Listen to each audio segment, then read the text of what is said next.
খবর শুনছেন Siliguri news TV channel থেকে।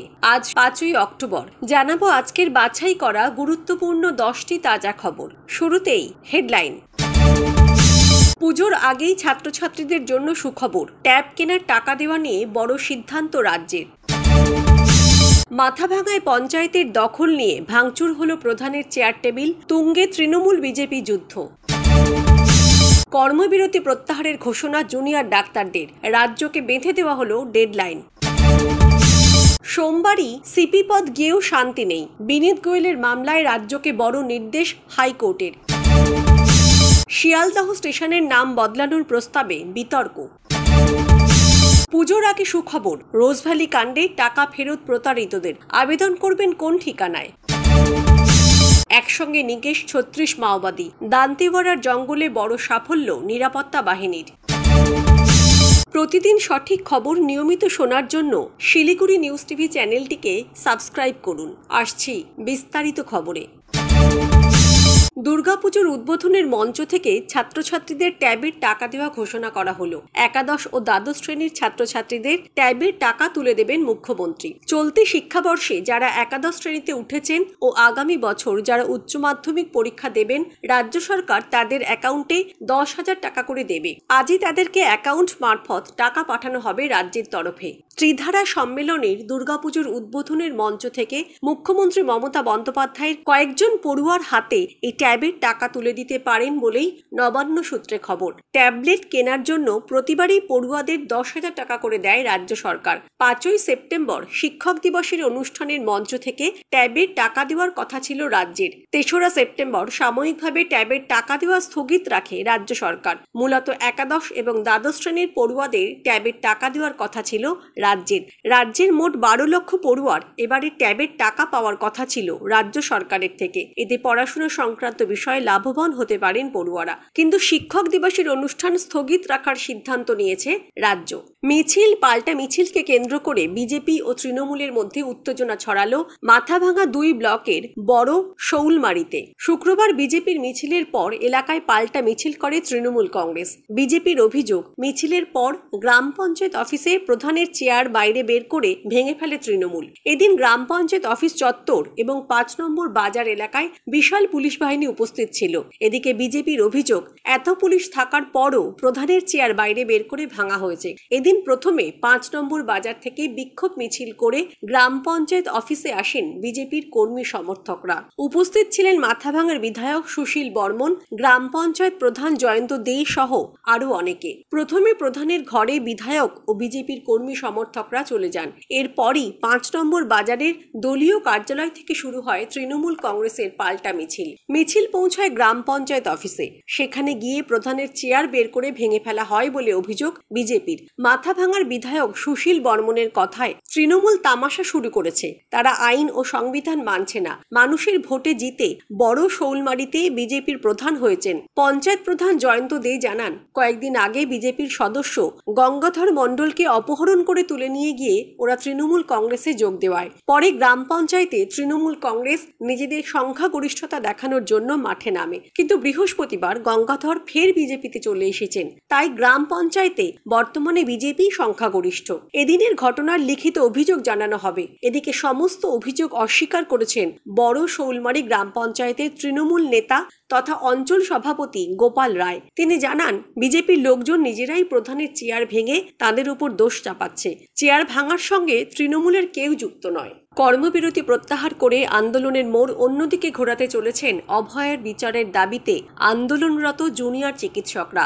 এদিন সাংবাদিক বৈঠকে জুনিয়র ডাক্তাররা দাবি করেন, রাজ্য সরকার সুপ্রিম কোর্টে দাবি করেছে 26% কাজ হয়েছে, কিন্তু 6%ও কাজ হয়নি। এরপরই ডাক্তারদের জমায়েত থেকে ঘোষণা করা হয় তাদের দাবি মতো পদক্ষেপের জন্য রাজ্য সরকারকে 24 ঘন্টা সময় দেওয়া হচ্ছে, না হলে ধর্মতলাতে নতুন ধর্ণা মঞ্চ করে আমরণ অনশন শুরু করা হবে। এদিকে জুনিয়র ডাক্তারদের আন্দোলনে হঠাৎ উত্তপ্ত হয়ে উঠল ধর্মতলা চত্বর। আরজি করের নির্যাতিতার বিচার চেয়ে এসএসকেএম হাসপাতাল থেকে ধর্মতলা পর্যন্ত প্রতিবাদ মিছিলে হাঁটেন জুনিয়র ডাক্তারেরা। অভিযোগ, ধর্মতলার মেট্রো চ্যানেলে অপেক্ষারত ডাক্তারদের কয়েকজন সহকর্মীকে টানা হেঁচড়া করে পুলিশ। আপন সামন্ত নামে এক ইন্টার্নের সঙ্গে অভব্য ব্যবহার করা হয়। তার প্রতিবাদে বৃষ্টির মধ্যেই রাস্তায় বসে পড়েন জুনিয়র ডাক্তারেরা। এরপরই জমায়েত থেকে কর্মবিরতি প্রত্যাহারের ঘোষণা করেন জুনিয়র ডাক্তাররা। বিপাকে বিনীত গোয়েল। আরজিকর হাসপাতালের নির্যাতিতা চিকিৎসকের পরিচয় প্রকাশ করেছিলেন তৎকালীন কলকাতা পুলিশের কমিশনার বিনীত গোয়েল। সেই নিয়ে তার বিরুদ্ধে হাইকোর্টে দায়ের হয়েছিল মামলা। এই মামলার শুনানি নিয়ে কোনো রকম বাধা নেই বলে জানিয়েছে মামলাকারীর আইনজীবী। আগামী সোমবার হাইকোর্টে বিনীত গোয়েলের বিরুদ্ধে এফআইআর রিজুর জনস্বার্থ মামলার আবেদনের শুনানি হবে। শুক্রবার কলকাতা হাইকোর্টের প্রধান বিচারপতি টি.এস. শিবজ্ঞানম রাজ্যের আইনজীবীকে নোটিশ দেওয়ার নির্দেশ দেন। এদিন বর্ষিয়ান আইনজীবী মহেশ জেঠমালানি প্রধান বিচারপতির ডিভিশন বেঞ্চে বিনীত গোয়েলের মামলার দ্রুত শুনানির জন্য আবেদন জানান। আইনজীবী আরও বলেন, উচ্চ আদালতে এই মামলার শুনানির পথে কোনো বাধা নেই বলে জানিয়েছে সুপ্রিম কোর্ট। বিনীতের বিরুদ্ধে অভিযোগ, সিপি থাকাকালীন আরজিকরের নির্যাতিতার নাম বহুবার প্রকাশ্যে আনেন বিনীত গোয়েল। এই আইন বিরুদ্ধ কাজের জন্য তার বিরুদ্ধে আইনি পদক্ষেপ করার জন্য নির্দেশ চেয়ে কলকাতা হাইকোর্টে আবেদন জানানো হয়েছিল।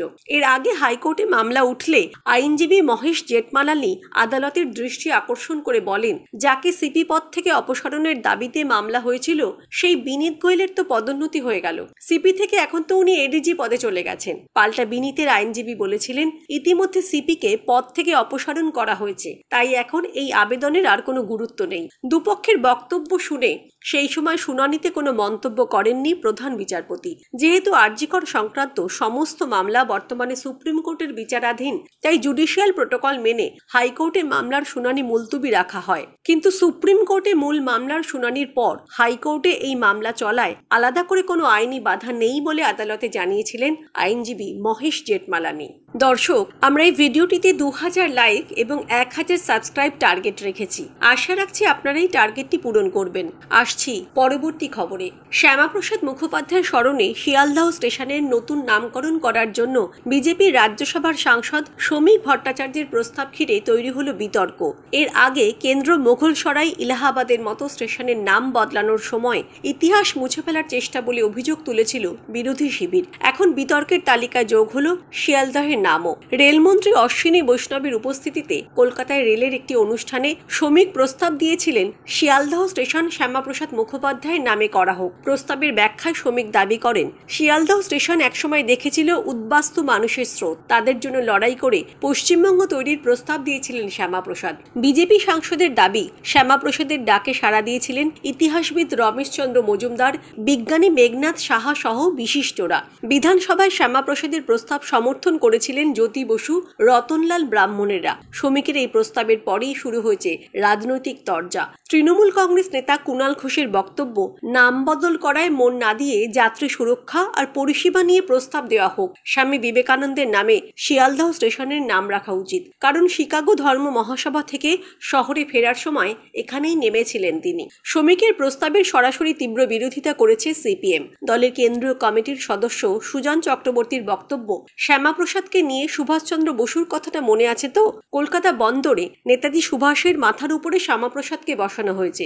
বাড়াবাড়ি হলে বাংলার মানুষ বরদাস্ত করবেন না। শিয়ালদহে শ্যামাপ্রসাদের নামে ফলক বসলে দরকারে আমরা তা ভেঙে দিয়ে আসব।